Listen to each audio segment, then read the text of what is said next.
Terkait wacana pemimpin non muslim yang adil, pernah jenengan sampaikan bahwa itu lebih baik daripada pemimpin muslim yang zalim. Pertama ingin saya tegaskan bahwa apa yang saya sampaikan itu pada hari ada rapat kerja lembaga pertanian NU di Hotel Akasia, saya tegaskan kepada wartawan, pendapat saya ini sama sekali tidak ada kait-mengkait dengan pencalonnya Gubernur DKI Ahok. Saya pun dengan Ahok nggak begitu kenal, Ahok pun nggak pernah datang ke PBNU. Tapi saya menyampaikan apa yang ada, bahwa pendapat ulama besar Ibnu Taimiyah, pemimpin yang adil non-muslim jauh lebih baik daripada pemimpin muslim yang zalim. Saya bacakan nasnya. Wa umurun nasi innama tastaqimu fid dunya ma'al adl. Persoalan manusia, persoalan kemanusiaan atau masyarakat manusia itu bisa tegak dengan baik di dunia ini hanya dengan keadilan. Alladzi qad yakunu fil ishtira fi ba'di anwa'il itsmi aktsar mimma tastaqimu ma'adz zulmi fil huquq. Yang boleh jadi keadilan pemerintah yang menegakkan keadilan itu dia melakukan dosa seperti non muslim. Nah, itu akan lebih tegak daripada orang yang dalam hal agama tidak melakukan dosa tapi zalim. Wa illam tashtarik fi itsm. Wa lihadza qila inna Allah yuqimud dawlatal adilata wa in kanat kafiratan wa la yuqimud zalimata wa in kanat muslimatan. Sesungguhnya Allah akan memperkuat negara yang adil walau negara itu dipimpin oleh seorang non muslim kafir, dan Allah tidak akan melanggengkan, memperkuat negara yang zalim wa in kanat muslimatan walau dipimpin oleh orang yang Islam. Wa yuqal ad-dunya tadumu ma'al adli wal kufri wa la tadumu ma'adz zulmi wal Islam. Dunia ini bisa langgeng, bisa tegak dengan keadilan dan kekufuran, dan tidak akan langgeng dengan kezaliman dan Islam. Jadi yang paling penting di sini adalah keadilannya. Sebenarnya masalah Islam atau Muslim sebenarnya tidak masuk dalam konteksnya ini. Waqad qala Nabi sallallahu alaihi wasallam, Nabi bersabda, "Laisa dzambun asra'an 'uqubatan minal baghi wa qati'atir rahim." Tidak ada dosa yang oleh Allah cepat disiksa di dunia ini. Dua dosa yang paling cepat. Pertama, kezaliman. Kedua, memutuskan silaturahim. Fal baghi yusra'u fid dunya. Maka orang yang zalim akan dihancurkan di dunia oleh Allah. Wa in kana maghfuran lahu marhuman fil akhirah. Walaupun orang itu nanti di akhirat diampuni masuk surga karena dia orang Islam, tapi dia karena jadi pemimpin yang zalim akan mendapatkan ancaman sanksi dari Allah di dunia ini. Wa dzalika annal 'adla nidhamu kulli syai'. Kenapa demikian? Karena keadilan itu adalah aturan, sistem segala sesuatu. Fa idza uqima amrud dunya bil 'adli qamat. Maka apabila dunia ini diatur dengan keadilan, maka dunia akan tegak.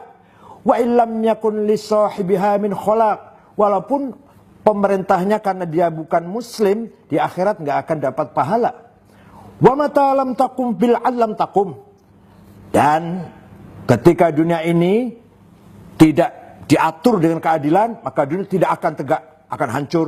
Wa in kana li sahibiha minal iman ma yujza bihi fil akhirah. Walaupun si penguasa ini nanti di akhirat karena dia punya iman akan mendapatkan pahala dari imannya.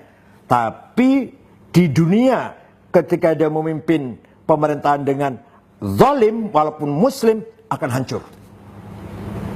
Walaupun dia di akhirat akan mendapatkan pahala imannya. Tapi pemimpin non muslim yang adil akan dapat melanggengkan, memperkuat pemerintahannya.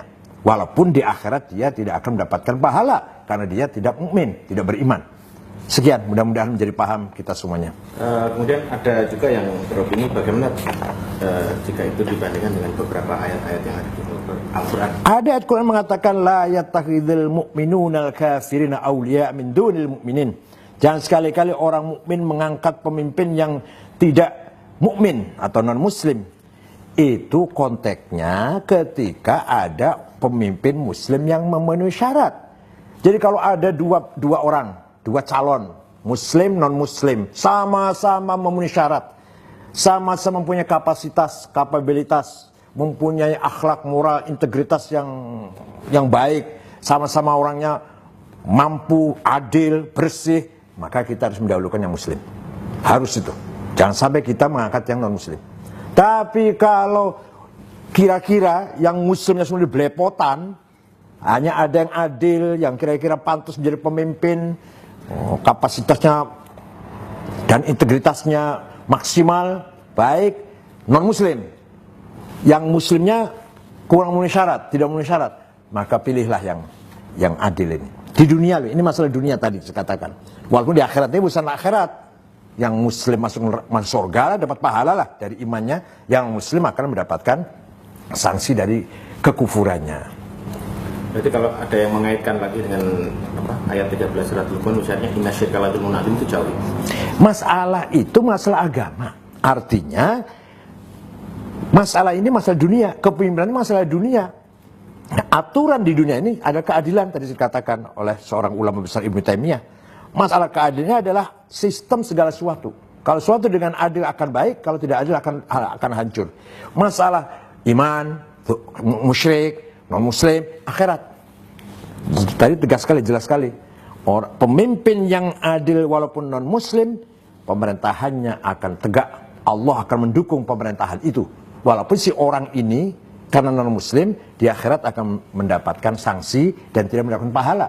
Tapi seorang pemimpin yang zalim, muslim, Allah nggak mendukung, akan hancur. Walaupun di akhirat si penguasa itu akan mendapatkan pahala imannya.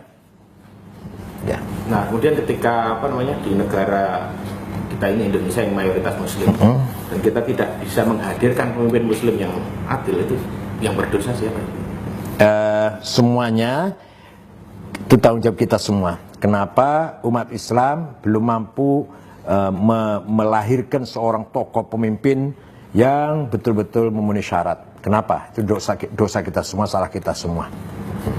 Jadi ke depan mudah-mudahan ini terjadi dalam keadaan darurat. Misalkan terjadi ke depan, SDM dari umat Islam harus kita bangun dengan tetap menjaga integritas, akhlak, moral, dan iman yang kuat, dan dia mempunyai kemampuan untuk menjadi pemimpin. Itu harapan kita semua.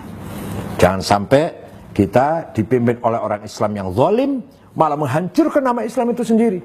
Kita tahu pemimpin yang zalim, Saddam Hussein, berlumuran darah membunuh ulama juga banyak. Hafid Assad membakar, membumi hanguskan satu kota Hamah. Jamal Nasir membunuh ulama-ulama besar, Said Qutb, Muhammad Ashmawi, Zaki Muhandis, Umar Tilim Sri gantung di Medan Tahrir. Muslim itu Jamal Nasir. Orde Baru sendiri Muslim semuanya. Oleh karena itu, pemimpin yang zalim muslim menghancurkan nama Islam. Pemimpin yang muslim tapi zalim mencoreng nama baik Islam. Mudah-mudahan ke depan kita mampu memiliki seorang pemimpin yang bersih, integritasnya maksimal, kualitasnya maksimal, dan beragama Islam. Mudah-mudahan. Terima kasih.